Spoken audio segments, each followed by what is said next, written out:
Alors, on va démarrer. Alors, c'est marqué dans la paracha de Bamidbar. Vaïdaber Hachem el Moshe. Donc, a dit Hachem el Moshe, Bamidbar Sinaï. Bamidbar Sinaï, dans le désert du Sinaï, Be'oel Moed, dans la tente d'assignation, Be'echad la Chodesh Hasheni. Donc, le premier jour du deuxième mois de l'année. On compte les mois de l'année à partir de la sortie d'Égypte, dans la Torah. N'est-ce pas? Donc, on est au mois de Iyar. L'Etzetam Meres Misraim, donc, dès l'instant où on a été sorti d'Égypte. Ensuite, on nous demande de Séou et Rosh Kol Adat Ben Israël. Hachem demande à Moshe et Aaron de compter les Béné Israël. Rosh Ben Israël, les têtes d'Israël, les Mishperotam selon leur famille, les Bet Avotam selon la maison de leurs parents, Ben Mispar Shemot selon le nombre des personnes, des noms. Kol Zachar les Gilguletam, tout le mal les Gilguletam par tête de pipe, on va dire par Gilgulet, c'est-à-dire par le crâne. C'est-à-dire on va nommer une par une les personnes. Et Rashi explique. Par tête. Par tête, voilà. Donc quel intérêt de compter les gens? Rashi explique comme ça. Mitoch ribatam lefanav. Mitoch ribatam. C'est-à-dire que plus qu'Hachem nous chérit, on va dire comme ça. Moné otam kolchar. Il nous compte en permanence. Comme des gens qu'on aime ou quelqu'un a de l'argent, il compte son argent toutes les journées. Ça va? Donc on dit pareil, c'est pareil. Ici, il nous compte. Ouais, il nous compte parce qu'il nous aime. Donc quand on est sorti d'Égypte, on nous a compté. Kushenaflou mais Aigel. Lorsqu'on est tombé dans la faute du veau d'or, on nous a compté. Man'an leda anotarim, pour savoir qu'est-ce qui restait. Et aussi pour faire résider sa présence divine sur nous, il nous compte. Le premier mois de Nissan, on a constitué le Mishkan, donc le sanctuaire a été fabriqué le premier Nissan. Et le premier jour du mois de Iyar qui suit, on nous compte. Voilà. Alors, on va essayer de réfléchir. Moi, ce qui m'interpelle, d'abord, quand on réfléchit dans la Torah, il faut voir les mots qui ont été dits. Il faut voir l'intérêt profond du sujet. Alors ici, on nous dit qu'on est dans le désert. Intéressant, hein? Que dans le désert du Sinaï, c'est là qu'on nous compte. Pourquoi dans le désert? Pourquoi rappeler le Sinaï? La sortie d'Égypte. Le Sinaï. Le Sinaï, c'est l'endroit où on a reçu la Torah. On a reçu de combien de temps après la Torah? Combien de temps après la sortie d'Égypte on a reçu la Torah, vous savez? Quand est-ce qu'on est sorti d'Égypte? Quel jour on est sorti d'Égypte? Quel jour de l'année? Oui, le combien? Le 14. Le 14. Le 15. Le 15 Nissan, on est sorti d'Égypte. Et quand est-ce qu'on a finalement reçu la Torah? On a reçu la Torah quand, finalement? Eh ben, quand est-ce qu'on aurait dû recevoir la Torah? Quand est-ce qu'il y a eu le matin de Torah? On va dire que Hachem s'est révélé au monde. Hein? Quand est-ce qu'il s'est révélé au monde? Bien avant le... Non, je parle de la révélation. Quand est-ce qu'il a dit Anochi Hachem Elokecha? Il a dit les deux commandements. Les deux premiers, il n'a pas pu dire plus. C'était insupportable. Et après, le reste a été dit par Moshe. C'était quel jour? C'était quelle date, ça? Le 6 Sivan. Le 6 Sivan. Le 7, qu'est-ce qu'il a fait Moshe le 7? Donc Hachem, il s'est révélé le 6 Sivan. Donc le jour de ce qu'on appelle le matin de Torah, est-ce que c'est le don de la Torah? Est-ce qu'on a reçu l'état de la loi à ce moment-là? Non. On les a reçus ou quoi? Non, pas du tout. Quand on fait Shavuot, c'est quelle date Shavuot? C'est en hébreu. C'est le 6 Sivan Shavuot. Le 6 Sivan. Mais ça correspond à quoi le 6 Sivan? Est-ce que ça correspond au don de la Torah? Est-ce qu'on a reçu l'étape de la loi? À ce qu'il a dit. Hachem, il s'est révélé au monde. Ouais, on a dit Naase Venishma, on a accepté la Torah. Et Hachem a dit Anochi Hachem Elokecha, etc. Les deux premiers commandements de la Torah. Tu n'auras pas d'autre document, voilà ce qu'il a dit. Hachem s'est révélé. Oui. C'est-à-dire, il a dit je suis Dieu, je suis Hachem. Quand il a parlé sur le mont Sinaï, il y a eu un événement historique sur le mont Sinaï. À part le don de la Torah. C'est quoi le don de la Torah pour vous? C'est quoi le don de la Torah? L'étape de la loi? C'est quoi le don de la Torah? L'étape de la loi, c'est plus tard. Historiquement, voilà, j'ai compris. Alors je vais vous dire. Hachem se révèle le 6 Sivan. Oui. On a dit Naase Venishma. On a dit Naase Venishma, c'est-à-dire qu'on a dit, c'est quoi veut dire qu'on a Naase Venishma? Nous on traduit, nous ferons et nous comprendrons, on croit qu'il faut faire. Non, on ne peut pas faire ce qu'on ne sait pas. Donc on acceptera tout ce que tu nous diras de faire et on comprendra. La différence, elle est fondamentale. On n'a pas demandé, on ne peut pas faire ce qu'on ne sait pas, c'est impossible. Ou alors on va mal faire ou on fait n'importe quoi. Non, Naase Venishma se traduit comme nous accepterons de faire tout ce que tu nous diras de faire. Et nous comprendrons. Et nous comprendrons plus tard. On est dans l'acceptation des actes et pas dans l'accomplissement des actes. Donc ils ont dit ça. Ok, ils ont accepté la Torah. Ok, Hachem se révèle. Donc il se révèle, il dit Anochi Hachem Elokecha. Donc il y a eu des feux d'artifice, il y a eu quoi? Il y a eu le feu qui est tombé du ciel, il y a eu le son du chauffard Gadol, énormissime. Donc on a été troublé par ce moment historique. Mais ça, c'est la révélation d'Hachem sur le mont Sinaï. Ensuite, le 7, il monte sur le mont Sinaï. Il restait combien de jours sur le mont Sinaï? 40 jours. Donc, 40 jours après le 7, on va tomber, quelle date? Le 17 Tammuz. Oula, le 17 ans. Eh oui, c'est là le don de la Torah, l'étape de la loi. Il descend avec l'étape de la loi. Et en arrivant en bas, qu'est-ce qu'il constate? Il constate le veau d'or. Et là, qu'est-ce qui se passe? On brise l'étape de la loi. Ouais. Le 17, le jour qui aurait dû être un jour exceptionnel. Exceptionnel, oui. Exceptionnel, on aurait dû recevoir la Torah, les premières tables de la loi. C'est-à-dire, là, le 17 Tammuz, on va recevoir quelque chose d'extraordinaire et on le reçoit le jour où c'est un jour particulier. C'est en ça que le 17 Tammuz est un jour tragique. Et on verra des tragédies dans le 17 Tammuz. Ce jour-là est un jour tragique, qui aurait dû être un jour de joie extraordinaire, fondamental. Et là, on a perdu le fait de recevoir l'étape de la loi. On est déjà le 17 Tammuz. Donc, 17 Tammuz. 15 Nissan, 17 Tammuz, ça fait combien de mois? 15 Nissan, après le mois de Nissan, Iyar, Sivan, Tammuz. Il s'est passé 3 mois. 3 mois et 2 jours après la sortie des... on reçoit l'étape de la loi. Finalement, elles ont été brisées. Oui. Moshe est remonté, combien de jours il est remonté? 40. 40, pourquoi faire? Pour avoir la capara. Pour avoir la capara. C'est-à-dire qu'on expie la faute du veau d'or. 40 jours de prière. Et jusqu'à après, Hachem accepte. Et donc là, on recevra finalement 40 jours plus tard les deuxièmes tables de la loi. On les recevra le jour de Kippour, le 10 Tishri. Alors, imaginez-vous, entre le moment où on a accepté la Torah. C'est-à-dire entre le 6 Sivan et le 10 Tishri. C'est énorme, vous avez compris? Tout ce temps-là passé pour recevoir finalement les deuxièmes tables de la loi. Maintenant, Hachem se retrouve, donc on est dans le Midbar, sur le mont Sinaï, le jour de la révélation. Ok. Hachem nous compte quand il nous a compté. On a dit dans Rachid, il nous a compté au moment de la sortie d'Égypte. Ouais, vous avez compris? On a compté Israël pour montrer l'attachement qu'il a d'Hachem, Hachem de nous. Qu'est-ce qu'il fait? Il nous compte. C'est un attachement profond.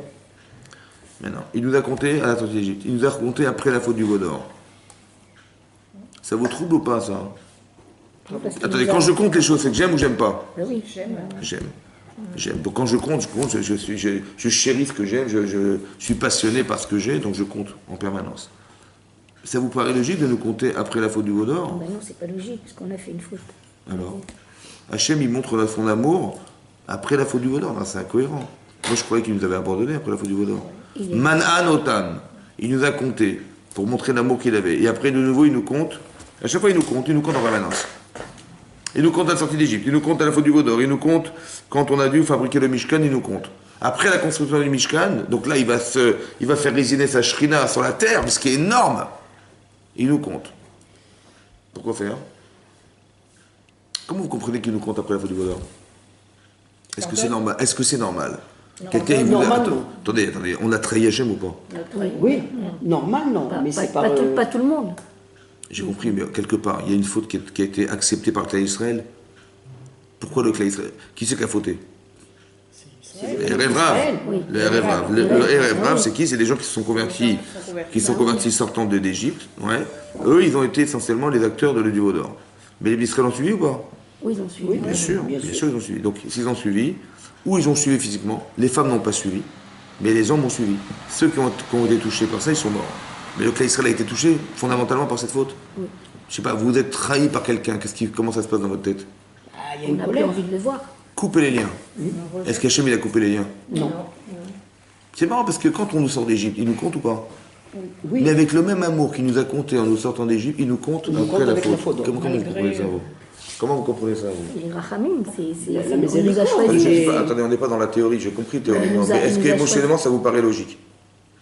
Non, émotionnellement, non. Très bien. Donc moi, je veux comprendre comment Hachem y raisonne. Pourquoi c'est important de comprendre Hachem? Pourquoi c'est important? C'est très important de le comprendre. Pourquoi faire? C'est pour la question. Attendez, je vais expliquer. Comme ses enfants. Mais qu'est-ce que ça change pour vous? Attendez, je vais expliquer. Dieu, c'est Dieu. Dieu, c'est Dieu. Est-ce que nous, on est Dieu? Non. D'accord. Donc il faut bien, dans votre tête, vous coupez bien en deux. Il y a vous et Dieu. Ça va? Et à quoi ça sert de savoir comment il est Dieu? À quoi ça sert de savoir que Dieu, il est dans une extrême miséricorde? Pourquoi après on ait le même comportement quand il y a un problème vis-à-vis d'un prochain? Ça veut dire qu'est-ce que vous êtes en train de dire? Qui nous apprend la Teshuvah, qui nous apprend le comportement qu'on doit avoir. Très bien. Donc on tire des enseignements d'Hachem. D'où vous savez ça? D'où vous avez pris? D'où vous savez? D'Abraham. Non, c'est marqué dans la Torah. Zekeli Venveu. On a dit quand on a traversé la mer Rouge, on a dit c'est mon Dieu, je le glorifierai. Mais Anveu, la Gemara dans Shabbat, elle explique là-bas dans Dafkula Bet Gimel, elle dit Anveu. soit c'est un langage de beauté, noi en hébreu c'est la beauté. Donc on dit itnael lefanav b'midot, ça veut dire le fait d'embellir les mitzvot, d'embellir les mitzvot. Par exemple, tu vas acheter une belle paire de défiline, tu vas acheter une belle robe pour Shabbat, tu vas acheter une belle chose, tu vas un beau talit, un beau, etc. Un beau Sefer Torah, il y a Sefer Torah et beau Sefer Torah. La beauté des choses, ouais, d'embellir les mitzvot, c'est de ce passage qu'on apprend. Soit une autre explication, Anveu, Ani Veu. Anveu, c'est la contraction de Ani Vaou, moi et lui. Ou Rachum, Afata Rachum. Il est miséricordieux, soit miséricordieux. Il est Hanoun, soit Hanoun, etc. Donc ça veut dire qu'il y a une mitzvah, et Vedomelo. Ressemble-lui.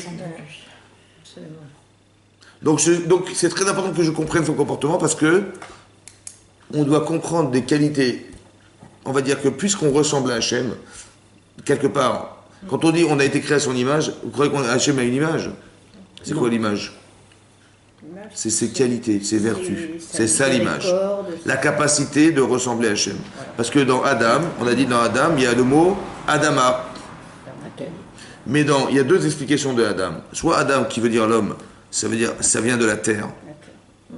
Soit Adam, c'est Adomé les Elyon, qui ressemble au céleste. Il y a quelque chose dans l'homme qui est divin. On a une neshama. On réfléchit différemment, on réagit différemment, on pense différemment, on a une attitude différente. Il y a quelque chose de divin en l'homme. Mais pour comprendre, quand on dit dans la Torah, Kedoshim tiyu ki kedoshani, soyez kadosh parce que je le suis, dit Hachem, il y a quelque chose de la kedusha dans l'homme. Ça va? Et donc il y a quelque chose qui ressemble à Hachem que je dois essayer d'atteindre. Eve domelo, ressemble-lui. Ça va? C'est clair? Donc ça veut dire que j'ai besoin de comprendre son comportement, mais ça veut dire que de là j'apprends une chose extraordinaire. C'est qu'Hachem, il va nous compter, autant il va nous compter à la sortie d'Égypte, il est fier d'avoir un clan Israël reconstitué à la sortie d'Égypte, et il est aussi fier de le retrouver lorsqu'il a fauté, après sa faute. Il a fait Teshuva ou pas encore? Pas vraiment. Mais qu'est-ce que ça veut dire? Qu'est-ce que vous apprenez de là? C'est comme les enfants, c'est comme un père avec ses enfants. On accepte comme il est. Comment vous acceptez ce que vous... Déjà, quelqu'un qui a été trahi par ses enfants, comment ils peuvent rester ses enfants dans sa tête, malgré tout? Trahi à l'extrême. Hein. Parce que là, on a le don de la Torah, les vaudeurs. On est dans des extrêmes. Ça va? Quelle force il faut avoir à l'intérieur pour pardonner ce genre de situation? L'amour. Bah oui. Mais comment ça se construit l'amour? La confiance, là. Mais il n'y a pas de confiance, elle a été trahie, la confiance. En donnant. Hein? Quelque chose qu'on ne peut pas expliquer. Hein. Si, il faut expliquer. L'amour qu'on a pour ses enfants. Ouais, j'ai compris, mais comment ça se passe? Ah, c'est très intéressant de comprendre ça. Attendez, il a fait quelque chose qui a trahi notre relation. Oui. Comment je peux l'aimer malgré tout? Parce que c'est moi qui l'ai créé. Mais non, mais il a trahi votre confiance. Par exemple, je donne un exemple très simple. Très simple. Yitzhak Avinu. Yitzhak Avinu, il a pensé dur comme fer qu'il fallait qu'il donne la bracha absolument à Esav. Sa femme lui dit Ben Ephod à Yaakov, il n'écoute même pas sa femme. Il dit non, c'est Esav. Qu'est-ce que dit Rashi? Rashi nous dit qu'à un moment donné de sa vie, il est devenu aveugle. Et là, il a demandé à faire venir son fils Esav pour lui faire une bracha. Mais pourquoi il est devenu aveugle? Pour qu'il ne faut pas que c'est Yaakov qui va venir. Très bien. À cause de quoi il est devenu aveugle? Des larmes des anges. Non, Rashi, c'est vrai ce que vous dites aussi, c'est marqué dans Rashi. Mais Rashi dit là-bas qu'il est devenu aveugle à cause de quoi? Parce qu'il fallait qu'il bénisse Yaakov et pas Esav. Donc pour ne pas qu'il les reconnaisse, Dieu l'a rendu aveugle. Donc à cause de quoi il est rendu aveugle? À cause de quoi? À cause de son obstination. Son obstination. Son entêtement à penser que il fallait absolument bénir Esav. Qu'est-ce que tu veux qu'Hachem y fasse? Eh bien il le rend aveugle. Donc sa cécité, elle est née de son obstination. C'est clair? Donc il fallait qu'il bénisse Yaakov ou pas? Oui. Mais lui il pensait qu'il devait bénir Esav. Esav. Qu'est-ce que fait son fils Yaakov? Son fils Yaakov. Il s'est passé pour... Il s'est passé pour Esav. Donc il trompe la confiance de son père à l'extrême, puisque lui il est devenu aveugle par entêtement. Est-ce que vous êtes d'accord avec moi? Donc il était convaincu qu'il fallait donner la bracha à Esav. Il a été trompé par qui? Par qui? Par son propre enfant. Mais dans son propre enfant c'est un rachat? Non. Représentatif de la Torah. Bien sûr. Donc trompé par son fils qui représente la Torah. Je sais pas, je sais pas, moi je me mets à sa place. Voilà, mon fils il m'a trompé carrément. Il m'a volé ma bracha que j'avais pensé destinée à Esav. Et monsieur il vient comme ça par derrière, il me vole ma bracha en me trompant parce qu'il profite de ma cécité, il profite de son aveuglement. C'est beau ça ou c'est moche? C'est moche. C'est moche. Qu'est-ce qu'il a dit quand il a su ça? Qu'est-ce qu'il a dit? Gam baruchiye. Gam baruchiye. Que aussi soit béni. Mais comment il a un recul pareil? Comment il fait? Quelqu'un trompé par son fils. Mais regardez la différence de réaction entre Esav et Yaakov. Yaakov, entre Yitzhak, il bénit son fils, finalement. Et Esav, il dit quand mes parents mourront, je l'assassinerai. Regardez la différence de réaction d'un abus. Ouais, c'est très important de comprendre ça. Regardez comment Esav réagit, regardez comment Yaakov réagit, comment Yitzhak réagit. C'est très important. Un peu comme Yaakov, il va travailler 7 ans pour Rachel. C'est long, 7 ans. Il va travailler pour elle. Au bout de 7 ans, il va devoir l'épouser. Et finalement, il se rend compte qu'il avait donné un signe à sa femme en disant j'ai très peur que ton père, il me trompe. Donc je te donne des signes pour être certain que c'était bien toi sous la roupa et pas une autre. Je veux pas Rachel, je veux personne d'autre. Je veux pas Léa, je veux personne d'autre, je veux que toi. Ok. Qu'est-ce qui se passe? Il se rend compte que finalement le matin, c'était Léa. Qui c'est qui a donné les signes à Léa? La reine. Elle a trompé son mari? Comment il a eu le recul d'accepter ça? C'est ça que je comprends pas. Comment ça se juge, ce genre de choses? C'est Comment ça se juge? Par l'amour. Comment ça se juge? Comment par amour on arrive à faire abstraction de tout? C'est un lien fort qui... C'est là, peut-être des fois c'est l'inverse. Plus on s'attache aux gens, plus on est virulent contre eux. C'est vrai. Regardez en couple. Une femme elle aime son mari ou pas? Ouais. Mais quand ça va pas, qu'est-ce qu'elle lui fait? Elle lui fait la guerre. Mais pourquoi elle lui fait la guerre? Mais non, par amour et fait abstraction, non, on n'arrive pas. Très important de voir qu'Hachem, il n'a pas fait la guerre. Hachem, il n'a pas fait la guerre, il nous a compté. C'est-à-dire, il a montré combien. Mais comment on arrive à ça? C'est très dur parce que la frustration émotionnelle, c'est la nourriture de l'amour qui amène à une frustration forte. Quand on n'aime pas les gens, ça ne nous dérange pas. Et quand plus on aime les gens, plus on est frustré. Bien sûr. Et là, c'est l'inverse. Hachem, il n'est pas frustré. Comment ça se fait qu'il n'est pas frustré par ce qui lui arrive? Il a été trompé par Israël. Yaakov, il est trompé par cette femme. Comment il s'appelle?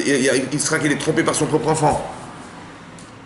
Comment on arrive à avoir ce recul? Comment ça se traduit? Ok, vous avez compris la question? Oui. Mais non. On a reçu la Torah sur le désert. Dans le désert, sur le Sinaï. Sinaï, désert. C'est quoi le désert? Oh, il n'y a rien. Il n'y a rien. Pourquoi dans le désert? Il n'y a rien d'autre que quoi? Il n'y a rien d'autre que quoi? Vous savez, en vérité, peut-être, c'est comme ça. En vérité, toute notre vie, on est dans un désert. Mais il y a pas un désert. Mais je vois des gens autour de moi, je vois des choses autour de moi. On est seul. Écoutez-moi bien. Tout ce qui vous arrive, ça vient d'où? D'en haut. D'Hachem. Non. En vérité, il y a qui en face de moi? Avec Hachem. Moi-même. Il y a la personne, il y a mon fils, il y a cette femme, il y a etc. Oui, il y a des gens ou pas? Ou bien non, tout ce qui m'entoure n'est qu'un message. Et l'essentiel, c'est lui. Et l'essentiel, c'est lui. Qu'est-ce qu'il m'a dit? Vous avez compris, c'est très important. Qu'au départ, on nous a donné la Torah dans le désert. Parce que peut-être qu'au fond du fond, il n'y a que le désert. Est-ce que tu peux vivre dans le désert? Donc qui c'est qui t'a fait vivre dans le désert? Mais pourquoi tu crois que les choses ont changé? Tu dis, mais voilà, on est sorti du désert, on est rentré en Israël, on a fait des conquêtes, etc. Le désert, c'est terminé. Mais non. On est toujours dans le désert. Ça veut dire quoi dans le désert? Je m'entends, vous comprenez ce que je veux dire dans le désert? Ça veut dire que devant toi, il y a des choses, mais de la même manière que tu t'es rendu compte dans le désert, que sans Hachem, il n'y avait rien. Il faut que cette idée elle reste dans ta tête, toute ta vie. Sans Hachem, il n'y a rien. Ça, il n'y a rien. C'est-à-dire que tout ce que tu vois n'est qu'un message divin. Donc en vérité, qu'est-ce qui reste? Il reste que toi et lui. Très important de construire cette notion-là. Ça veut dire qu'on nous apprend à avoir du recul. Que de la même manière que sans lui, je ne peux rien faire. Donc quand je vois quelque chose qui me ramène à une idée, c'est un coup de téléphone d'Hachem. Donc est-ce que j'en veux à la personne ou je le recule? Comme Hachem, il a ce recul. Cette indépendance fondamentale. Qu'il n'est pas touché par ce qui arrive. Et alors comment j'arrive à avoir ce recul? Parce qu'écoutez-moi bien. Quand il y a faute, à l'inverse de ce qu'on doit faire, c'est que nous, on est gênés parce qu'on est touché par ce qui nous arrive. On a été trompé par des valeurs qu'on a construites, avec des gens, etc. En vérité, la personne est en faute. C'est qui est en faute? C'est vous ou c'est la personne? C'est peut-être nous. C'est peut-être nous. Attendez, je vous explique. Hachem, il donne la Torah. Et les Bnei Israël font le veau d'or. Qui c'est qui est en faute?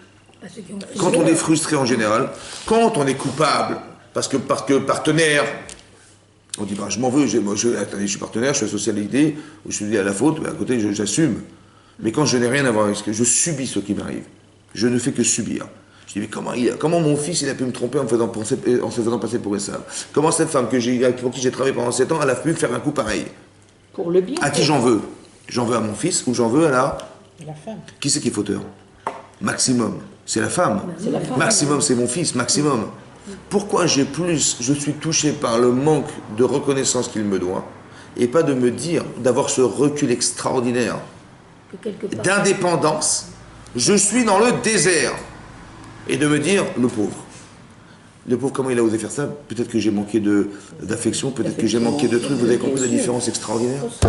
Ça veut dire que quoi? Qu'il ne faut jamais subir. Oui. Ça veut dire que jamais subir. Jamais subir. Ça veut dire comme ça, vous avez subi, on peut juger comme Hachem a jugé. Hachem il a dit, voilà, ils ont été coupables, ils vont mourir dans le désert. Mais jamais me sentir, entre guillemets, concerné, touché par la bêtise des gens. Vous avez compris pas? Parce que maximum de ce que je dois faire, c'est d'aider les personnes qui sont bêtes. Mais jamais d'être touché par ce qui m'arrive. Parce que si je suis touché, je suis perdu. Oui, bien sûr. Voilà. Est-ce que vous comprenez? Oui. Tu dis, mais comment il a osé faire ça là? Je me rends malade, pourquoi? Pour qui je me rends malade? Mais pour l'autre. Mais qu'est-ce qu'il mérite l'autre? Je me rends malade pour lui? Jamais de la vie. Comme Hachem. T'as compris? Adam et Léliane. Mais alors, c'est se remettre en question ou c'est aider l'autre? C'est pas. Écoutez-moi bien. Quand ça vous touche personnellement, par exemple, Hachem, il va pas se remettre en cause. Mais par exemple, Yaakov, il va se remettre en cause. Qu'est-ce qu'Hachem, il m'a dit? Pourquoi j'ai été trompé par l'autre? Peut-être que je me suis trompé. Moi, je croyais que j'avais qu'une seule femme que je devais épouser, c'était Rachel. J'ai dit à son père, je veux Rachel, Bitra Tana. Je veux Rachel, et pas Léa. Je veux ta fille, et pas une Rachel de la rue, comme dit Rachid. Et Aktana la cadette, parce que malheureusement, tu pourrais avoir la subtilité d'aller changer les prénoms.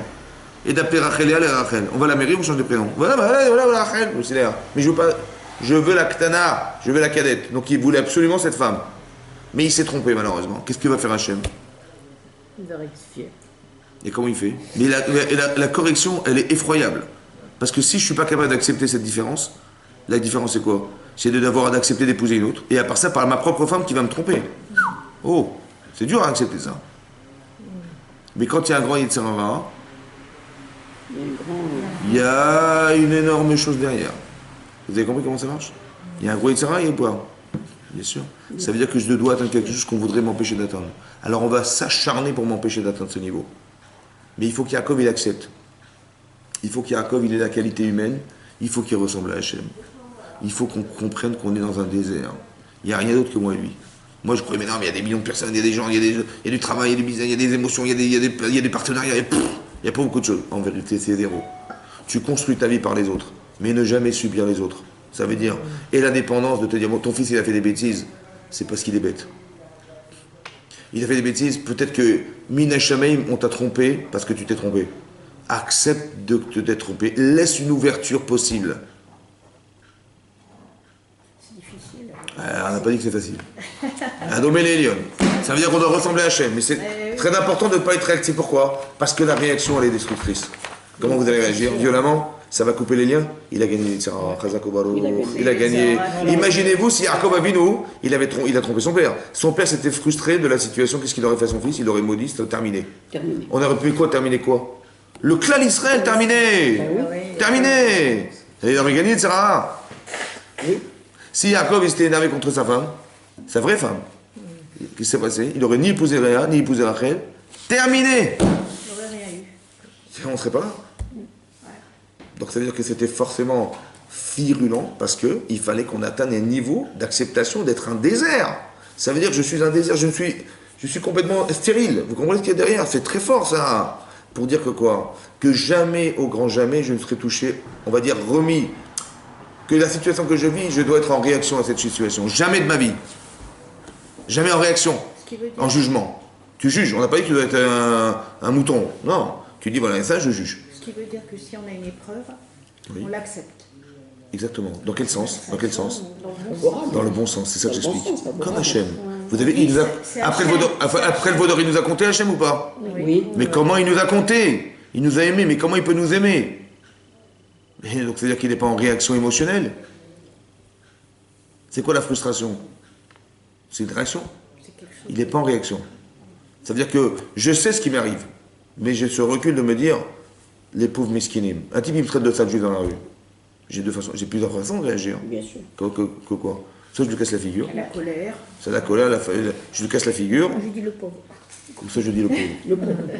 Soit je dis comme ça, c'est bizarre qu'on me traite de sale juif. Mais d'un côté, je sais que c'est Hachem qui m'a téléphoné. Je sais que c'est Hachem qui m'a dit que j'ai un problème. Donc je dis ok, je fais tchouva. Je suis dans mon désert. Il n'y a rien d'autre que moi de toute façon. Quand est-ce qu'on peut faire tchouva, franchement? Mais donc, quand on a l'épreuve, c'est qu'il y a une faute qui a été commise. Il faut le prendre comme ça. C'est vrai, mais laquelle? Ah ben c'est là la réflexion. Et quand est-ce que vous pouvez penser? Si vous êtes en réaction émotionnelle, vous pouvez réfléchir? Non, non. Malheureusement. Et quand vous tournez en émotion, on est dans un rapport émotionnel, est-ce qu'on peut faire de grandes erreurs? Oui. Exactement. Donc qu'est-ce qu'il faut faire pour ne pas tomber là-dedans? Il faut pas s'énerver. Et c'est où Guibor? Et c'est où Guibor? C'est qui est fort? Celui qui donne des coups de poing? Ou celui qui est fort, qui est capable de ne pas tomber dans le piège du Yetzer Hara, lequel il sert? Parce que plus c'est émotionnellement fort, plus ça va être, je vais tomber dans un panneau, et je veux pas. Par exemple, on va dire à Abraham, prends ton fils, sacrifie-le. Attendez, j'ai pas compris là. Tue ton fils, que je t'ai donné par miracle. Émotionnellement, mais c'est tragique. Est-ce que tu peux maîtriser ça? Mais comment tu fais? Parce que tu t'es dit comme ça. Il faut que tu aies un cerveau très fort, c'est-à-dire, d'un côté, ce que me demande Hachem, c'est assourd. C'est carrément assourd. L'Otir Tsar, c'est un des 10 commandements. Il m'a dit tue ton fils. J'ai carrément interdit. N'importe quoi. Émotionnellement, de tuer l'enfant que j'ai eu par miracle, que Dieu m'a donné, il me le enlève de telle manière que je l'assassine, c'est pas cohérent. Vous avez compris tout ça? Oui? Comment tu peux tuer l'enfant que tu aimes? Exactement, ouais. Même si c'était le voisin, je pourrais pas. Mais même si mais mon fils, c'est la forcerie, vous comprenez ou pas? On est dans l'incohérence totale. Pourquoi c'est incohérent? Pourquoi c'est incohérent? Parce que j'ai des repères que je dois remettre en cause et ça, je peux pas. J'ai des repères, mon enfant, c'est un repère. L'amour que je lui porte est un repère. Le crime est un repère. C'est un repère. Donc ça contredit des repères, je peux pas. Donc c'est contre ma volonté. Vous savez ce que me dit Hachem? Est-ce que tu es capable de sortir de tes repères pour moi? Ah, ouais, t'as compris? Est-ce que tu es capable de sortir de tes repères pour moi? Tu dis, mais moi, mais ça, c'est pas cohérent. Donc si c'est pas cohérent, Dieu, il est... Si Dieu te dit, prends ton fils, tue-le, c'est incohérent. C'est pas logique. Donc Dieu n'est pas... Il n'est pas cohérent. Est-ce que c'est possible? Non. Qui c'est qui m'a dit qu'il n'est pas? Parce que mes repères. Mais c'est qui me fait faire que je remets en question Dieu? C'est mon Yetzer Hara. Il dit, comment tu vas oser faire ça? Comment tu vas pouvoir le faire? Comment tu vas... Tout ce que tu as pleuré, ta femme elle a pleuré toutes ces années, tu vas casser tout ça? S'il a raison, c'est que Dieu a tort. Mais est-ce que Dieu a tort? Non. Donc qu'est-ce qu'il veut me faire, Dieu? Il veut faire que j'arrive à être dans mon propre désert. Je n'ai plus de repère. Vous comprenez ou pas? Le seul repère, c'est lui. Tu es capable ou pas? Si tu es capable, on va construire le Kli Yisrael avec ça. On va la construire avec ça. Ça veut dire que vous avez compris ce qui se passe? Ça veut dire que, comme si que à un moment donné dans ta vie, tous tes repères construits intellectuellement sont justes, mais à une certaine forme de limite. C'est Hachem. Est-ce que tu es d'accord de vivre une partie d'éternité avec Hachem? Je vous explique pourquoi c'est éternel. Parce qu'elle est où la limite qui est en dehors de ma compréhension? Je me répète, elle est où la limite? Moi, ma limite, c'est mes repères. Mes repères, ce sont des éléments qui sont composés, qui ont une limite. Mais Hachem, il me dit un jour dans ta vie, il faut qu'on arrive à la dépasser ensemble. En dehors de ses limites. Parce que l'infini, le Olam Haba, c'est en dehors du limite. Tu dis, bah oui, par exemple, c'est un non-juif, ouais, il respecte les 7 mitzvot béné noirs. C'est-à-dire les 7 mitzvot noachiques. Il y en a 7. De ne pas tuer, de ne pas faire l'adultère, etc. On les connaît. S'il les fait, dit le Rambam, parce que c'est logique, ça fait partie des lois de la société, il n'a pas fait une mitzvah. Il ne fait même pas partie des Chachmei Umot Haolam. Pourquoi? Je ne fais pas les mitzvot parce qu'elles sont logiques. Je les fais parce que c'est l'ordre d'Hachem. Mais pourquoi c'est comme ça? Pourquoi ça doit être un ordre et pas une logique? Parce que la logique, c'est toi, mon chéri. Mais Hachem, il est en dehors de cette logique. Tu crois que Dieu, il est dans cette logique fermée là-dedans? Ou il est en dehors, au-dessus de ça? Alors, d'accepter la question c'est d'accepter de rentrer dans la logique d'Hachem. Mais dans la logique d'Hachem, je ne la connais pas. J'ai pas compris, mais j'ai confiance. Comme dans le désert. Comment tu as pu rentrer dans le désert, franchement? Comment tu as pu accepter de rentrer dans le désert? Mais il faut avoir une confiance aveugle à Hachem. Mais ça continue toute ta vie, c'est comme ça. Que même quand tu n'as pas compris, tu acceptes la logique d'Hachem. C'est comme ça qu'on contredit le Yetzer. Mais ça, il faut un recul énorme. Parce que si le Yetzer a raison, c'est que Dieu a tort. Mais Dieu n'a pas tort. Donc je dis, je n'ai pas compris. Je n'ai pas compris. J'accepte de ne pas comprendre. J'accepte de ne pas comprendre. Mais j'accepte de ne pas comprendre, c'est comme ça que je repousse mon Yetzer. Mais pour arriver à faire ce raisonnement-là, de le tenir, il faut être dans un désert. Il faut pas être en réaction, malheureusement. Parce que si tu réagis, t'es mort. C'est pour ça qu'on accepte les épreuves et qu'on continue. On a gagné. Mais On a gagné. C'est pour ça que j'ai toujours expliqué dans les cours, écoutez-moi bien, j'ai dit comme ça. L'épreuve n'est pas là pour vous tester seulement. Elle est là pour faire. On se demande d'où vient la force. Pourquoi faire? Elle est là pour nous grandir. grandir. Donc qu'est-ce que je dois regarder? Ce que je vis ou ce que je deviens? Ce que je deviens. Quand j'ai dit, tu vois, et Sarah il m'a trompé, oui, mon fils m'a trompé, qu'est-ce que je suis devenu? Quelqu'un qui est tombé dans le piège du Yetzer. Ah, dommage, mince. Voilà ce que je suis devenu. Je me suis fait avoir. Vous avez compris pas? Qu'est-ce que tu deviens fondamental? Tu es rentré dans le désert, qu'est-ce que tu as gagné? Bah rien, il n'y a rien à gagner dans le désert. Qu'est-ce que tu as gagné? Tu as gagné d'avoir confiance en Dieu dans toute forme de limite. Il est où Yetzer maintenant? Comment il va t'avoir le Yetzer? Il ne pourra plus t'avoir. Parce qu'il n'est que Hachem. Vous avez compris ce que j'ai gagné? Il faut comprendre que dernière épreuve, qu'est-ce que tu gagnes à devenir? Qu'est-ce que tu es devenu? Pas qu'est-ce que tu as vécu? Tu te rends compte qu'on a osé me demander de rentrer dans le désert? Qu'est-ce qu'on a osé me demander d'accepter une chose pareille? Mais je n'accepterai jamais. Parce que tu as des repères. Ces repères sont fondamentaux en fait. Seulement de comprendre que tout repère a une limite. Comme une femme me dit, mon mari il a fait ça, mais je veux divorcer. Je dis, attends, tu te rends compte? Pour ça tu divorces? Ça veut dire que tout ce que tu as construit avec lui, ou tout ce que tu vas vivre avec lui, tu vas l'enlever pour une chose pareille. Tu mets en balance ta bêtise humaine là, et tu mets tout ce que tu as construit avec lui, et toi tu choisis ça. Comme je vous ai dit une fois, un type il vient, il me dit j'en ai marre de ma femme et tout, je dis qu'est-ce qui se passe? Il dit voilà, elle a avancé dans la Torah, dans la religion et tout ça va très bien, elle se couvre la tête et tout machin, mais je lui répète tous les Shabbatot d'arrêter de laver la vaisselle avec l'éponge. Et c'est interdit, on n'a pas le droit de presser l'éponge Shabbat, elle fait la vaisselle et tout ça, l'éponge et tout. Je suis d'accord, mais comment tu lui dis? Mais tu lui montrer sur Raouk. Tu vois, j'ai montré sur Raouk, Rav Yosef, il a dit comme ça, il faut suivre le Rav, ça se fait pas. Et j'en ai marre, et je lui explique, il va rien savoir, je veux divorcer. C'est une connerie, ça. Hein? Ah mais attendez, elle n'est pas religieuse, elle respecte pas la Torah. Bon, faut exagérer. Voilà ce qu'elle m'a dit, voilà ce qu'il m'a dit. Moi je lui ai dit comme ça, je dis écoute, t'as raison, Khazak ou alors. Je dis comme ça. Non, mais d'un côté, il n'a pas tort. Je dis d'un côté, tu me prends une éponge. Tu mets l'éponge. Bon. Et tu mets ta femme. Et tu mets ta femme et tes enfants. Non mais c'est la vérité. Il dit, qu'est-ce que tu as choisi toi? Il dit, je veux l'éponge.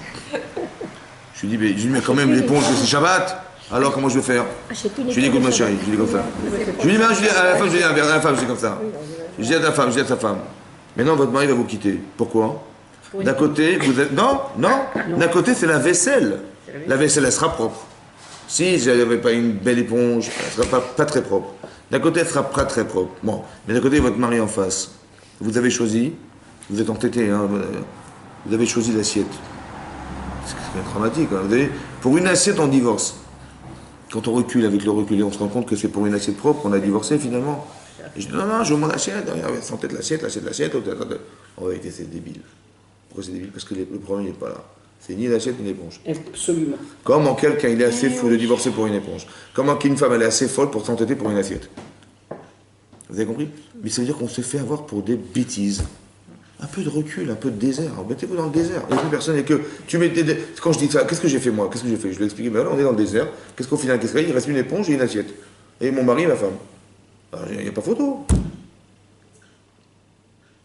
Et bien quand on est dans le désert, tout à coup on devient cohérent. Et quand on est pris par des émotions, on devient fou. Vous avez compris? Tu dis comment alors j'ai fait un Khidou Shabbat déjà? Je dis si ta femme tu lui as dit comme ça, écoute ma chérie. Tu sais quoi? À cause d'une éponge, on va se séparer. Tu veux te séparer de moi? Non seulement si tu arrêtes, si tu acceptes, tu vas respecter Hachem et Shabbat, et tu retrouves ton mari. Alors qu'est-ce que tu préfères? Je dis, bien sûr, pas photo, je préfère, bien sûr. Mais si tu lui avais dit comme ça à ta femme, elle aurait accepté ou pas? Bien sûr. Seulement quand tu lui as dit, mais non, mais c'est un chose, et comme d'habitude, tu lui fais, tu la traites de je sais pas quoi, parce que madame, elle respecte pas la Torah. Tu la rends zéro, bah évidemment qu'elle ne va pas t'écouter. Et l'inverse, dit, ah, tu m'écoutes pas, je t'écoute pas, et voilà, on est dans un jeu émotionnel où on ne peut pas s'entendre. Mais non, reste dans le désert. Ça veut dire, tout ce qui arrive, tu vois ton mari, il t'engueule. En vérité, c'est Hachem qui t'a dit. Tu vois? Peut-être qu'il a raison, ou mon mari, il est fou, donc c'est pas Dieu. Ou alors il est cohérent, c'est Dieu. Juste, tu analyses, est-ce qu'il est fou, quoi.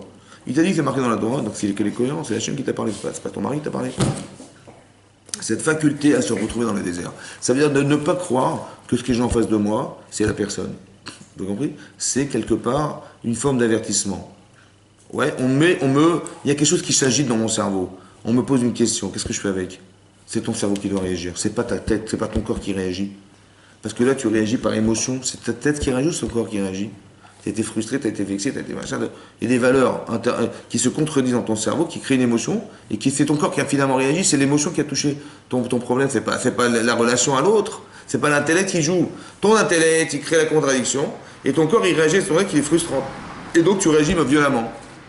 Tout est dans la réaction, en fait. Mais oui, voilà, il faut qu'Hachem, il n'a pas réagi. Vous avez vu ce qu'il a fait? Il a jugé. Il n'a pas réagi. Il dit, ah, comment ils ont fait ça?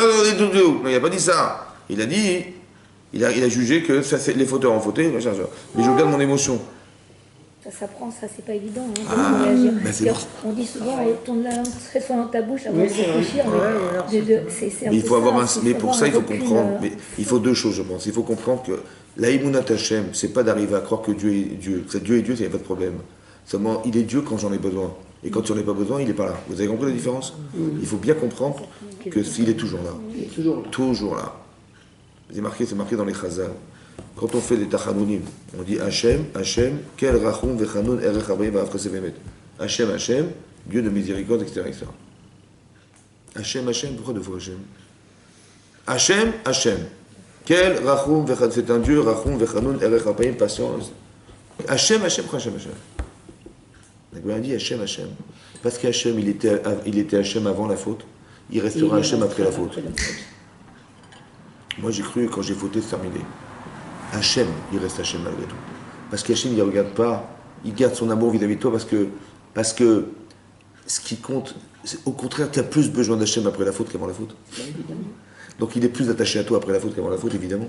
C'est comme tu vois ton enfant, il est brillant, il a besoin de toi, mais quand il a des problèmes scolaires, tu dis, c'est là qu'il a besoin de moi, je le soutiens, je vais l'aider. On est plus les parents quand on a un problème familial que quand on n'a pas d'enfant, il marche tout seul. Vous avez compris la différence? Donc Hachem, il est plus présent après la faute qu'avant la faute, évidemment. Donc il les a comptés après la faute pour dire je suis avec vous.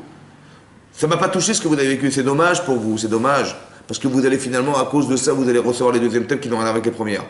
Mais c'est dommage pour vous, encore une fois. Vous avez compris la différence? C'est dommage pour la personne. Je ne suis pas touché. C'est dommage pour elle, dommage. Franchement, dommage. J'ai ce recul parce que je ne suis jamais touché par la bêtise des autres. Jamais de ma vie. Je ne vais pas me rendre malade parce qu'il est bête. Non. C'est ça qu'il faut comprendre. C'est ça Hachem. Donc je dis, ouais, d'accord. Oui, elle vient s'énerver comme une femme, elle me dit, vous savez, je parle des fois des sujets avec mon mari, mais il se met en colère. Je dis, bon, j'arrête. Mais je dis, mais il a gagné alors. Parce que quand il s'énerve, vous pouvez rien faire. Donc vous allez souffrir à cause de lui. Mais non. Tu dis, écoute, quand tu cries, ah, il se met en colère, il crie partout, il fait ça. Je dis, mais attends, j'ai un problème, je souffre. En criant, tu m'empêches de m'exprimer. Alors quand tu te calmeras, on discute. Vous avez compris la différence? Je suis un désert. Pas je dis, ah, il a crié, je peux entendre le cri, donc j'arrête de parler.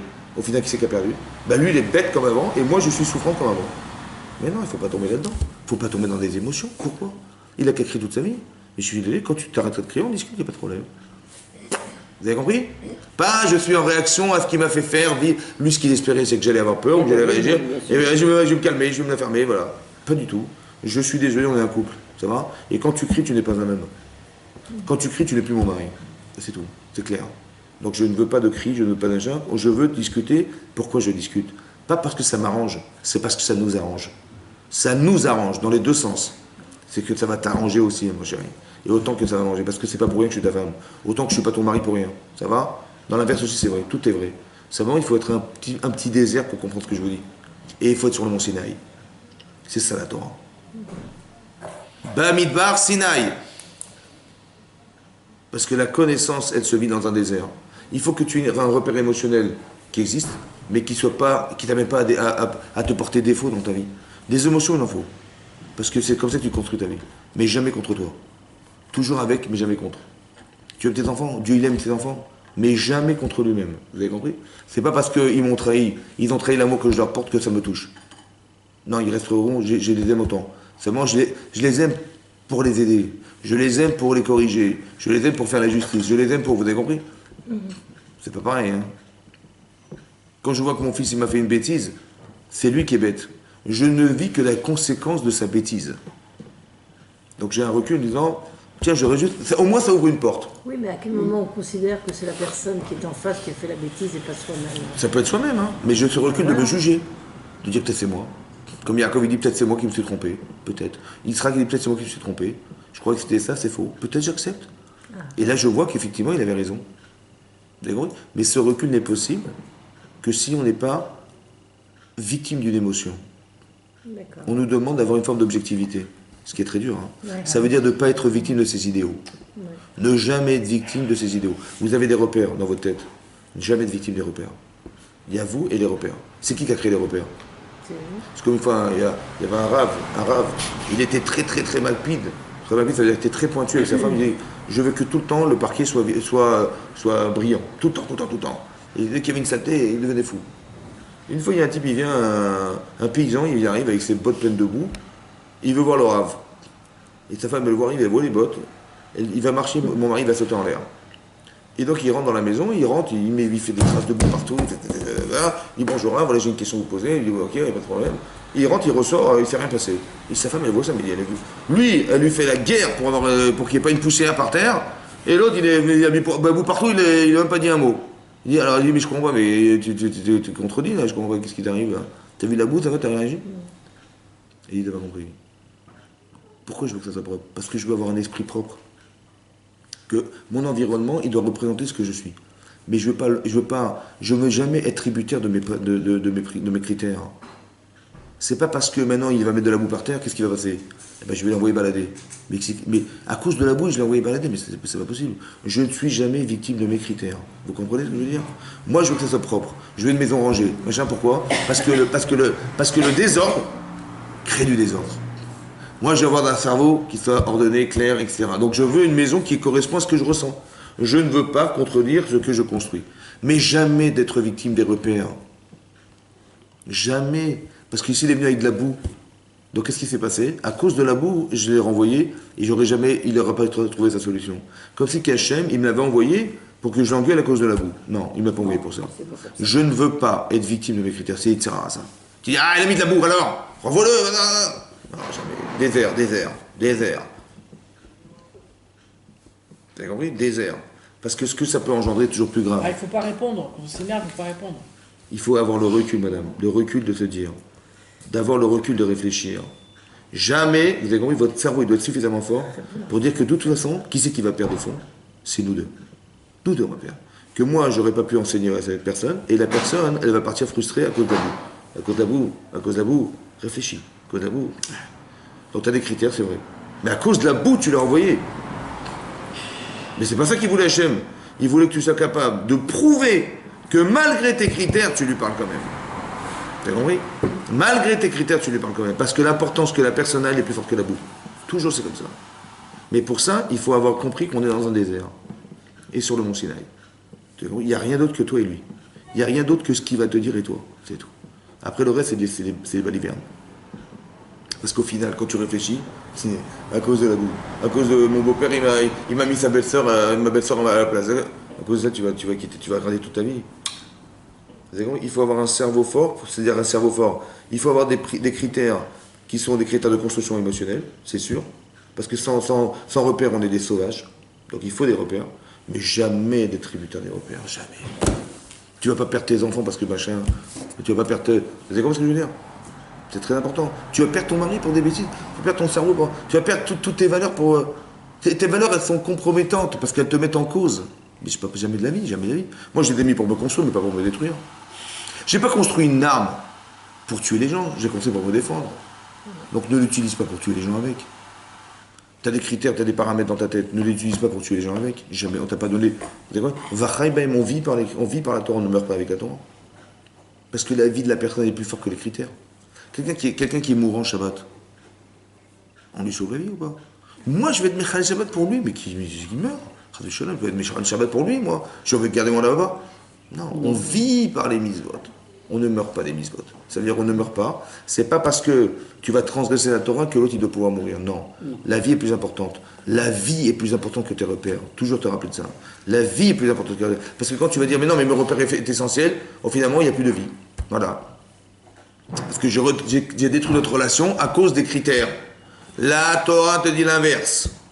Hachem, il t'a dit l'inverse. Tu vois, les critères, il fallait respecter Dieu. Tu l'as pas respecté, alors Hachem, il s'est frustré, il te parle plus. Comme les goïms, ils disent, on a été bannis. Ça va? Ouais, ils traduisent la bracha, c'est la bénédiction, et la klala, la malédiction, on a été maudit, on a été banni. C'est faux, archi faux. Ça va, vous avez compris ou quoi? La malédiction, elle se traduit dans le matériel, jamais dans la relation émotionnelle. Jamais. La preuve, on a fait le vaudor, est-ce qu'on a perdu la relation avec Hachem? Jamais. Vous avez compris? C'est une erreur fondamentale. Les goïms me disent, tu vois, Dieu c'est terminé, depuis le vaudor c'est terminé, maintenant c'est le musulman, c'est chrétien, c'est machin. Mais c'est complètement faux. Parce qu'il les a comptés, les d'Israël après la faute du vaudor. Ça veut dire qu'on n'a rien perdu. En relation avec Hachem, zéro. Seulement, il faut qu'on se remette en cause. Le fait Hachem nous a jugé, on accepte le jugement. Ça va? Et j'accepte que mes parents m'ont dit, ouais, tu as osé faire ça, je te juge, mais on garde notre relation. Toujours, toujours. Mais il faut que la personne accepte un jugement. Parce que le jugement, c'est pas pour nous châtier, pour nous punir, c'est pour nous corriger. Il y a un plus maintenant. Vous avez compris? Il y a quelque chose en moi qui est défaillant, je le corrige et je suis meilleur. D'accepter qu'on sera toujours meilleur après qu'on ait corrigé ses défauts. Toujours meilleur. Alors que nous, on se cache de les avoir pour rester ce qu'on est. On est bête. Il faut aimer les reproches. Pourquoi? Parce que je sais que quand je me suis reproché moi-même, j'ai fait teshuva. J'ai annulé quelque chose en moi qui était négatif. Est-ce que je suis meilleur maintenant? Est-ce que je suis plus épanoui? Est-ce que je suis mieux dans ma vie? Est-ce que je suis plus heureux? Bien sûr. Donc si moi je ne l'ai pas vu, mais quelqu'un m'a dit, pourquoi j'accepterais pas? Ah, ça touche ton émo, ça touche ton moi, ça touche comme il a osé me dire. Tu comprends? Mais c'est piégeant ça. Parce que à cause de ton moi, tu vas rester la même. Puis comment il a osé me dire? Ouais. Il a mal dit, t'as raison, il a mal dit, il a mal parlé. Mais c'est vrai ou c'est faux? C'est vrai? Alors vas-y, accepte. Ah, il est bête. Il a dit, oui, il m'a dit méchamment, il m'a dit. Il faut toujours séparer les deux, toujours le cerveau. La personne, elle est bête. Mais ce qu'elle a dit, c'est vrai ou c'est faux? Oui, il faut toujours. Ouais. C'est vrai, ben et comme je sais. D'où on sait les gens qui ont fait tchouva ou pas? D'où on sait? Parce que la personne qui a fait vraiment tchouva, elle sait le bénéfice qu'elle a d'être à Baal Tchouva. Elle sait le bénéfice qu'elle a. Donc quand la personne se vexe, c'est qu'elle n'a jamais profité du bénéfice. C'est pas possible autrement. Donc c'est une teshuva qui est légère. Vous avez compris? Ou qui n'en a pas du tout. Parce que ma pitom, la personne se vexe. Si elle sait la différence qui existe entre... Ouais, après c'est sûr qu'il faut faire attention comment on dit les choses. Mais il y a des gens qui sont un peu brutaux, comme ça, ils disent franchement des choses. Le problème de la relation à l'autre, il faut faire très attention aussi, qu'il faut toujours réfléchir pour le bien de la personne. Quand je fais un reproche à quelqu'un, c'est pour le bien de la personne. Donc je vais faire très très attention pour le bien de la personne qu'elle accepte ce que je veux dire. Parce que de lui dire, écoute, moi je m'en fous, je lui dis la vérité, elle se débrouille avec. En vérité, il y a une relation qui est coupée. C'est moi, écoute, moi je me déverse sur elle, je lui dis la vérité, je vomis sur elle et après elle se débrouille avec le vomi. Voilà, je lui dis la vérité, après qu'elle se débrouille avec elle, qu'elle nettoie. Mais non, mais je vous dis ça, j'ai grossi l'image, mais c'est ça qu'on fait tous les jours. Hein. Ah oui, parce que moi je dis la vérité, aux gens et après ils se débrouillent avec. Voilà, après je te dis ce que je ressens, je te dis en pleine figure, hein, tu te débrouilles avec. J'ai compris, mais la personne, elle acceptera jamais. C'est de la violence. Quand on est obligé, on n'est jamais acceptant. C'est comme ça. Si je mets une claque à quelqu'un en lui disant c'est comme ça, tu mets une baffe, ça se retournera contre moi un jour. Parce qu'on n'apprend pas aux gens en imposant des choses. Mais en faisant accepter, faire accepter. Oui, mais quand ils n'acceptent pas. Parce qu'on est obligé de s'entendre aussi avec tout le monde. J'ai pas dit ça. Non, des fois non, vous avez raison. Des fois il faut s'éloigner des gens. C'est vrai. Mais je dis encore une fois, dans la mesure du possible. C'est pas que j'ai tranché que je me sauve. Peut-être que ma mitzvah, c'est de l'aider l'Afka. C'est l'inverse. D'accord. Des fois, c'est vrai qu'il y a une limite. La limite, elle est quoi la limite? Si je perds de la relation, parce que je vais me détruire avec, je vais me détruire, à soi. À soi. Dans la mesure de ce que vous pouvez faire. Mais si vous pouvez aider la personne, c'est une mitzvah de le faire. Je suis pas médecin, je vois un type qui est mourant, je vais pas le soigner, je peux pas. Peut-être faire une bêtise. Il est allongé, peut-être je vais le lever, je vais lui casser son dos. Assourd. Mais je vais appeler la police, je vais appeler les pompiers, je vais appeler machin. Dans la mesure de mes compétences. Toujours. mais je ne vais pas me détruire. Vous avez compris? Par exemple, Lot, il est proche d'Abraham? Lot. Son frère, oui. Son neveu. Il est proche d'Abraham? Il a suivi aveuglément Abraham? Eh bien, il est parti à Sodome. Il n'avait pas les mêmes motivations. Il est parti à Sodome. L'antithèse d'Abraham. Ouais. Comment c'est possible? Pour voir s'il avait. L'avantage qu'il a, c'est qu'il est courageux. Il a dit, je vais les aider, je vais les sauver. C'est pour les aider. Mais le problème, c'est que tu pars seul, mon chéri. Dans un monde qui est contraire à tes valeurs. Tu as des millions de personnes contre toi. Est-ce que tu auras la force de pouvoir te combattre contre eux? Tu dis, oh, mais moi, je vais faire Zorro. Moi, je m'appelle Zorro. Je prends Zorro tout seul. Tu vas te noyer là-dedans, tu vas te perdre. Dans la mesure de tes compétences et dans la mesure de l'influence que tu as subie. Enfin, attention, il faut s'éloigner de ça. Tu peux pas vivre là-dedans. Laisse tomber. Oui. On t'a pas demandé de faire au-delà de tes compétences. Si tu vois que tu peux, fais-le. Si tu peux pas, fais pas. Il y a des gens qui sauront, il y en a qui ne sauront pas. Que la mise va de l'un, c'est la vera de l'autre. La mise va de l'un, c'est la vera de l'autre. Moi, j'ai une avéra d'aller là-bas, et l'autre, il a une mise d'y aller. Tes compétences, ça veut dire, il faut savoir mesurer ses compétences. C'est pour ça que c'est très important de se comprendre et de se connaître. Très important de savoir qu'est-ce qu'on est vraiment. Et pas de se faire croire et dans l'illusion de... on dit, ouais, mais je vais y arriver. Mais attends, est-ce que tu connais tes compétences? Est-ce que tu sais ce que tu peux faire? Est-ce que tu as l'intelligence émotionnelle d'expliquer? Est-ce que tu as la patience de parler aux gens? C'est des compétences, hein, c'est des qualités humaines. Les gens qui sont, au moindre truc, ils vont être choqués, ils vont tomber dans des panneaux. À la moindre situation. Non. Il faut toujours te rappeler que ça. Hachem, il est indépendant. Il faut atteindre ce niveau d'indépendance. Ça vient avec l'âge, bien entendu. Hein. Ce que je vous dis, ça vient avec l'âge. Mais il faut un recul. C'est de l'intelligence, en fait. Parce qu'il faut un recul. C'est une forme de logique. Que si tu t'énerves, on va perdre tous les deux. Tu dis, mais moi, je m'en fiche, moi. Ce qui compte, il m'a trahi, il m'a frustré, il m'a machin. Eh bien, il mérite que je lui fais payer. Jamais je me fais payer. Ça n'existe pas. Il n'y a pas... Parce que faire payer, c'est d'être en réaction. Et la réaction, c'est une faiblesse. La vengeance, c'est une faiblesse. La rancune est une faiblesse. On dit lotitor, loticom, velotitor. Loticom, velotitor. La Torah dit clairement, ne te venge pas et n'aie pas de rancune. Quelqu'un qui lui dit, tiens, prête-moi ta voiture. Il dit, non, je ne te prête pas.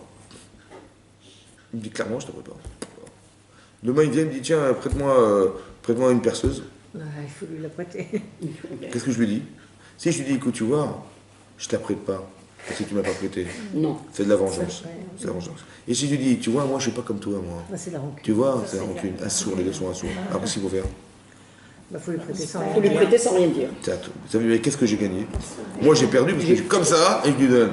Et comme ça, je lui donne. Mais j'ai tout gagné. Hein? J'ai tout gagné. J'ai ressemblé à Hachem. Je suis neutre. Mais on passe pour un Désert. idiot après. C'est pas Désert. grave, c'est pas grave. On passe pas pour des idiots. Désert. Vous avez compris, désert, ma bar. C'est vrai. Hein? Il n'y a pas, On passe pour des idiots, Non, mais c'est pas grave. On C'est parle pas grave. d'Hachem. il y a C'est pas comme de ça. prêter pour un rendu. Ça veut dire ça parce que quelqu'un m'a fait Qu'est-ce quelque que- chose. exactement. Vous avez 100 réactions. J'aime autant la personne comme ça que comme ça. La différence entre nous, c'est quoi la différence? C'est la bêtise qui nous sépare. Il a été bête de me refuser. C'est la bêtise qui nous sépare. Mais la personne, elle est la même ou pas? Oui. Il faut séparer la bêtise de la personne. Toujours, c'est comme ça. La bêtise de la... Il est malade quelque part, je vais le soigner. Je dis pas, il est malade, je le laisse mourir. Il y a la maladie et il y a la personne. Il y a la bêtise et il y a la personne. Toujours. Donc ça ne me touche pas. Il est bête, il est bête. C'est parce qu'il est bête que moi, je vais me détruire parce qu'il est bête. Ah bon? Je vais devenir quelqu'un qui ne m'a jamais prêté parce qu'il est bête. Mais non, il faut prêter. Hein, vous avez, ou je veux dire, je vais être en mauvais, je vais changer ma façon de penser, les critères au départ, parce que je vais me venger ou je vais comment dire, je vais me rapprocher. Jamais. À cause de lui. Qui c'est qui a gagné? Yetzirara, Assour. T'as compris? Assour, Yetzirara. Parce que tu vas créer une société où les gens sont rancuniers, disant, ça va créer de la haine. La haine, c'est quoi la haine? La haine, c'est la fracture entre les hommes. Assour. Qu'est-ce que tu vas gagner? Tu dis, moi je fais pas comme toi, moi je fais pas comme toi. Au final, on se fait couper les deux. À quoi ça sert? Yetzirara, il a gagné. Assour. Assour, ça veut dire, il faut se séparer de ce genre de choses. Il faut être neutre. J'ai des critères de référence. Je ne vais pas devenir plus bête à cause des gens. Je ne vais pas devenir fragile à cause des autres. Je suis comme Hachem. Je juge. Eh bien, je ne suis pas. C'est pas qu'on est... Vous avez compris ce que je veux dire, hein? On n'est pas... C'est pas qu'on devient des robots. Hein. C'est qu'on est... Parce que derrière, c'est l'Yetzer. Parce que derrière les émotions que j'ai, je dois les exploiter. Moi, je dis ça pourquoi je dis ça? Parce que les femmes sont beaucoup plus émotionnelles que les hommes. Et plus sensibles à cette situation de vie. Vous avez compris? parce que vous êtes des femmes, et donc vous avez une sensibilité proche de vous, et que autant vous pouvez tout donner, autant vous pouvez tout perdre. C'est comme ça. Parce que les émotions, elles sont... Pour ça qu'il faut... Pourquoi une femme elle épouse un mari, un homme? Pas parce qu'il est plus intelligent qu'elle, non. Parce qu'il n'est pas dans ses émotions. Il peut lui dire, fais gaffe, fais attention à ça, fais attention à ça. Ton émotion te trompe, ton émotion te trahit, tu vois. C'est pour ça qu'on se marie aussi, parce que mon mari, il n'a pas ses émotions, donc il est capable de voir ce que moi je ne suis pas capable. C'est en ça qu'il va m'aider, mon mari. Parce qu'il va me dire, mais qu'est-ce que tu fais là? Je dis, bien comment c'est fait? T'as pas compris? Regarde ce qui se passe, nanana. J'ai compris, mais qu'est-ce que tu vas gagner? Tes émotions t'ont trahi. Donc il est là pour me gérer quelque part. Et l'inverse aussi est vrai. Des fois, mon mari, il voit rien, il sent rien, il sent rien. Je dis, mais attends, ma femme, elle est là pour me dire, attends, mais tu sens pas? Ah ouais, t'as raison, j'avais pas vu. Parce que je n'ai pas ces émotions. Mais quand il n'y a pas l'un ou l'autre, hein, il faut se référer à qui? Alors, c'est ça. Alors, il y a la Torah, il y a Hachem. C'est-à-dire, il faut être forte, il faut apprendre, il faut apprendre. Déjà, tout est un enseignement. Ma femme m'a permis de, ça va? Mais maintenant qu'elle est là, en vérité, le but, c'est d'arriver à être les deux. Quand on dit, il faut être masculin, féminin, c'est d'être les deux. Je suis à la fois homme et femme. Moi, je suis femme et j'essaie d'avoir cette notion masculine qui permet de ne pas tomber dans le piège de mon émotionnel. Et l'autre, l'inverse. Je suis masculin, je n'ai pas d'émotion, je vais me nourrir d'une émotion qui me permettra de voir les choses autrement. C'est ça qu'il faut devenir. Il faut devenir. Vous avez compris? Mais tout ça, au départ, c'est comme ça. Quand Yaakov, il se retrouve seul, quand il voit Esav arriver, qu'est-ce qu'il dit? Il dit qu'il va disparaître. Parce que le message d'Hachem, c'est de dire cet homme que tu es ne peut pas continuer. Donc soit tu changes, soit tu disparais. C'est effroyable, mais c'est comme ça. Parce qu'au niveau de Yaakov, c'est le clan Israël qui en dépend. Donc soit ce que tu portes en toi doit changer, soit ça s'arrête. Mais non. Yaakov, il s'est retrouvé l'évado. C'est quoi l'évado? Seul. Veillez avec Ishimo Adal-Dajar. Vous savez, la véritable réflexion qu'on a, c'est quand on est seul. Quand on est occupé à faire des choses dans sa vie, on ne s'occupe pas de soi. On s'occupe d'autre chose. Mais on était seul. On avait tout arrêté sur le mont Sinaï. Il n'y avait plus un bruit, plus un vent, Il n'y avait que la seule et unique concentration qu'on avait de recevoir la Torah. Un jour, à un moment donné, il faut qu'il n'y ait rien d'autre qui perturbe ta façon de réfléchir. Rien qui la perturbe. Tu vas te retrouver seul. Et quand on est seul face à soi. Et c'est là qu'on commence à réfléchir à soi. Et c'est là qu'on commence à apprendre à se regarder. Parce qu'on a ce recul sur soi, on a cette projection sur soi. Et c'est très important parce que c'est là que je m'accepte ou je ne m'accepte pas. Yaakov a lutté contre quelque chose. Ce quelque chose lui dit, tu vas gagner. Tu ne te rappelleras plus dorénavant. Tu t'appelleras Israël. Parce que tu as lutté. Qui s'arrête à Elohim, avec Dieu, le Yitzhara. Il l'avait créé. Tu l'as lutté, tu l'as battu. Chazak. Et tu as battu contre ton Yetzer intérieur et contre l'environnement. Contre Elohim et contre Anashim, les hommes, Lavan et Esav. Et tu as vaincu. Tu n'es pas tombé dans le piège de l'apparence des hommes. Et tu n'es pas tombé dans le piège de l'émotion que te renvoie le Yetzer. Chazak. Tu t'appelles dorénavant Israël. Qui sarita im Elohim va Anashim va tuchal. Tu as lutté contre un Elohim. Sarita Israël, Sarita Elohim Vatuchal, Israël, Elohim Anashim Vatuchal. Ça va?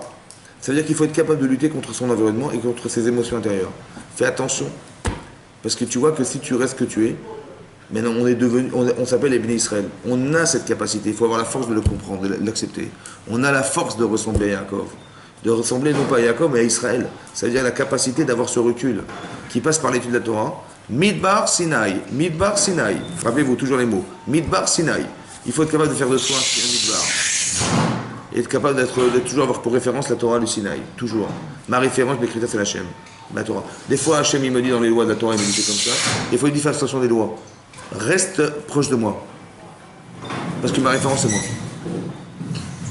Très important de rester comme ça. Et là, on est lucide. D'accepter la volonté d'Hachem et de ne pas faire de sa volonté ma volonté. D'accepter la volonté d'Hachem mais de ne pas faire de sa volonté ma volonté. Quand ça m'arrange, je fais sa volonté. Quand ça ne m'arrange pas, je ne fais pas sa volonté. Non, de faire sa volonté la mienne. Mais ça, il faut être un jour dans le désert. Il faut être c'est entre moi, c'est moi qui l'achète. C'est ça la Torah. Vous avez compris, c'est ça Hachem. Chazak. Israël, j'avais dit quoi? J'avais dit que c'était...